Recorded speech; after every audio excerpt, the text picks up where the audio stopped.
नमस्ते जी। 43वीं श्रव्य कणिका दयानंद दिवाकर, लेखक श्री आदित्य मुनि जी, वानप्रस्थ।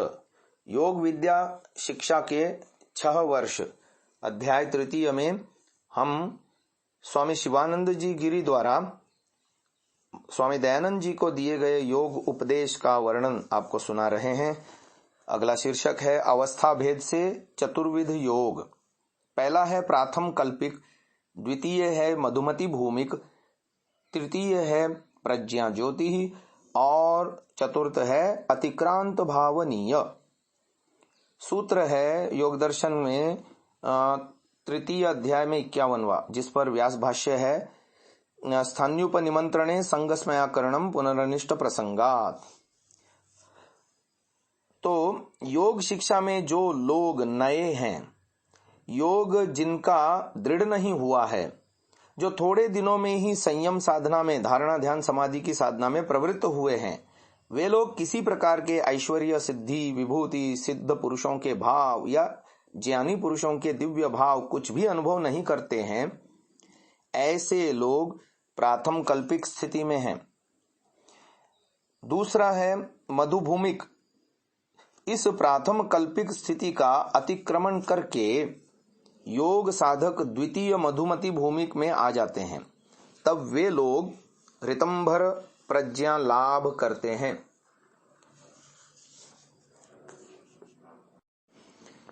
तीसरा है प्रज्ञा ज्योति ही। पांच भौतिक वस्तु और इंद्रियों को जय करके जब वे लोग परवर्ती सिद्धि, सर्वज्ञातृत्व आदि लाभ के लिए प्रयत्न करते हैं, तब इनको मधुभूमिक योगी बोला जाता है। ठीक इसी समय अपने अंदर कुछ न कुछ अतीन्द्रिय शक्तियों का अनुभव होता है। देवताओं के प्रलोभन नाम से यह शक्ति अभिहित होती है। इस प्रलोभन को अतिक्रमण करके साधना में ही तत्पर रहने से योगी तीसरी स्थिति प्रज्ञा ज्योति में पहुंच जाते हैं। चौथा है अतिक्रांत भावनीय। वे लोग अत्यधिक विवेक ज्ञान संपन्न होते हैं, अर्थात पुरुष प्रकृति के भेद निर्णय में तत्पर हो जाते हैं। विवेक ज्ञान के अवान्तर फलों के प्रति वे लोग अनासक्त रहते हैं।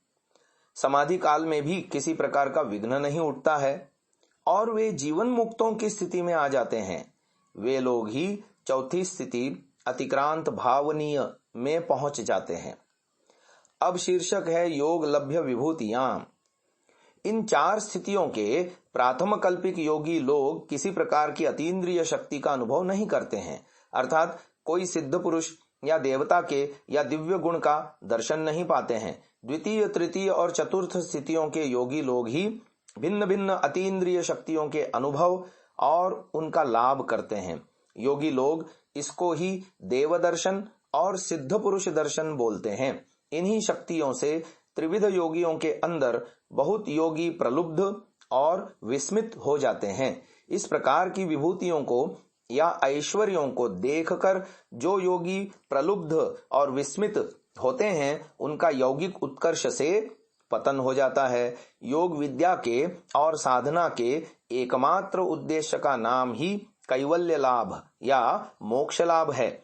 यौगिक विभूतियां विघ्नों के रूप में या परीक्षा के रूप में आ जाती हैं। यहाँ ही बहुत योगियों का योग भंग और पतन होता है। विस्मय आ जाने से मोक्ष या कैवल्य लाभ से पहले ही कृतकृत्यता बोध आ जाता है। किसी को संग और भोगेच्छा भी आ जाती है। रामायण, महाभारत या पुराणों में इस प्रकार के दृष्टांत बहुत से हैं। विस्मय भी विघ्न है, इसको भी वर्जित करना चाहिए। किसी तरह से लुब्ध या मुग्ध नहीं होना चाहिए, तब मोक्ष का कैवल्य भाव होगा। अन्यथा संसार, सुख दुख, बंधन, जन्म मृत्यु सब कुछ ऐसे ही बने रहेंगे। स्मरणातीत काल से योगी लोगों ने भिन्न भिन्न स्थान और विषयों पर संयम यानी धारणा ध्यान समाधि के प्रयोग से असंख्य प्रकार की विभूतियों के अनुभव किए थे। जन्मौषधि मंत्र तपः समाधिजाः सिद्धयः। योग दर्शन कैवल्य पाद का ये प्रथम सूत्र है। स्वयं योगाभ्यास कर सिद्धियों को देख लेवें, इससे उत्तम बात दूसरी कोई भी नहीं। ये ऋषि दयानंद का कर्नल अलकाट को 14 जुलाई 1880 का लिखा हुआ पत्र है। ऋषि पतंजलि ने अपने राजयोग सूत्रों के विभूतिपाद में बहुत विभूतियों को, उनके प्राप्ति के उपायों को, संयम प्रयोगों को लिपिबद्ध किया था। उन्हीं का प्रचार साधारण में होता है। इन सब के अतिरिक्त बहुत प्रकार की सिद्धि, विभूति या ऐश्वर्यों का अनुभव योगी साधकों के समाज के अंदर प्रचलित है। इस पर पाद टिप्पणी है। कलकत्ते के कई एक विज्ञ और प्रभावशाली पुरुषों ने स्वामी दयानंद से पातंजल योग दर्शन की युक्ति युक्त व्याख्या के साथ विभूतियों का वर्णन सुनने की प्रार्थना की थी। इसीलिए इन सब विभूतियों पर उन्होंने ही स्वयं इस निवेदन के साथ प्रकाश डाला था कि आप लोगों में से बहुत से व्यक्ति इन सबको जादू विद्या, भोज विद्या, डाकिनी विद्या या कुहुक विद्या भी समझ लेंगे। इसमें मुझे कुछ भी आपत्ति नहीं है। मेरे परम मित्र पंडित प्रवर ईश्वर चंद्र विद्यासागर से भी अनुरोध पत्र आया है। योग साधना के विषय में आपके अनुभव में जो कुछ है, आप करीब करीब सब कुछ ही बोलने की कृपा करें, क्योंकि किताबों में ज्ञान का रहस्य मिलता है, साधना का नहीं।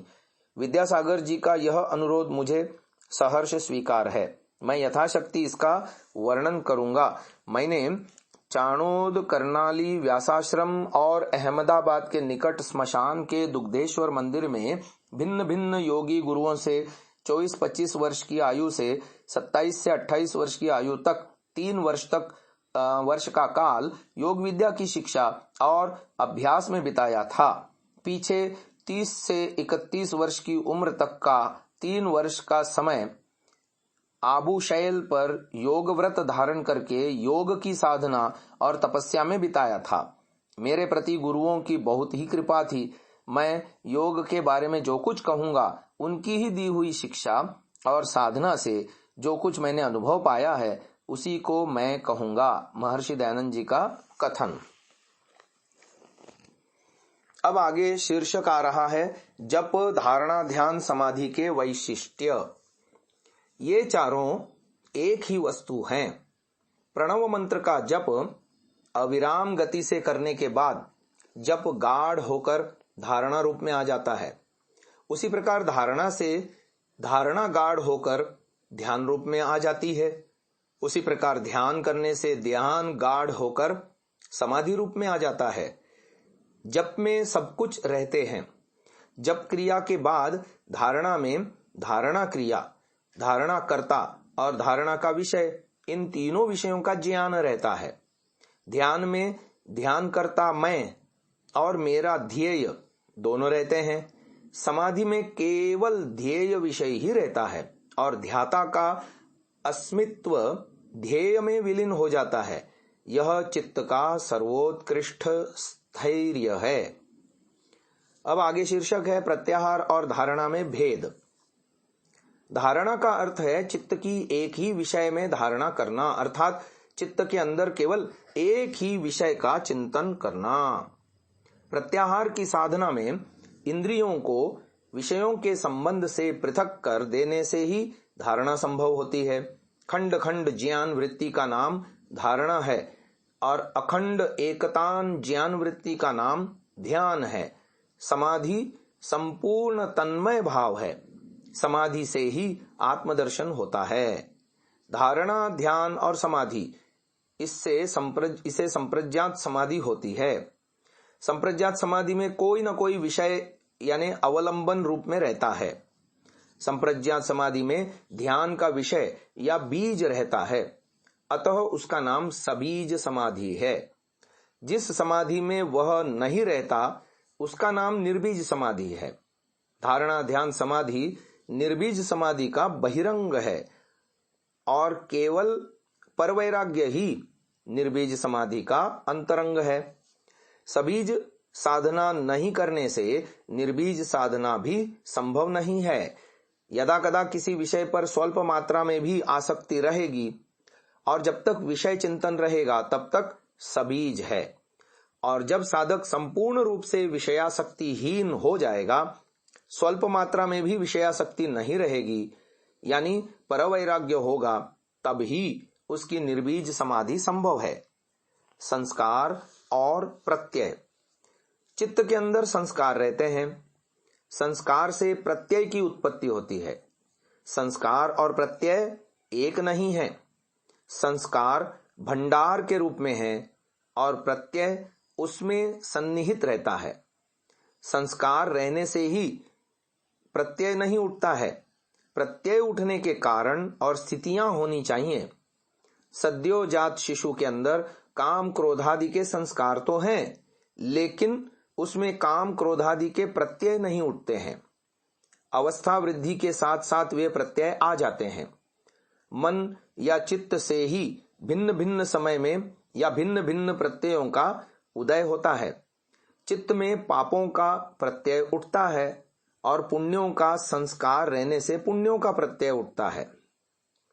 जिसके अंदर क्रोध का संस्कार है और सदा ही क्रोध के संस्कार उठते हैं, क्षमा गुण का अवलंबन करने से उसके अंदर क्षमा के संस्कार संचित होते रहेंगे और क्षमा के संस्कार चित्त के अंदर रहते हुए क्रोध के संस्कारों को विनष्ट करेंगे। इसी का नाम देवासुर संग्राम है। हमारे अंदर सदा ही देवासुर संग्राम चल रहा है। कभी देवों का जय होता है और कभी असुरों का जय होता है।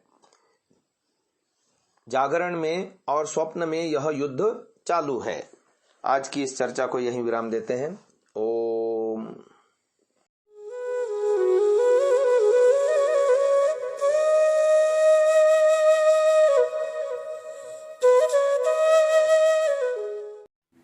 डाउनलोड सांसा ऐप, आरवीरदल ऐप, विजिट sansa.org, rvirdal.in।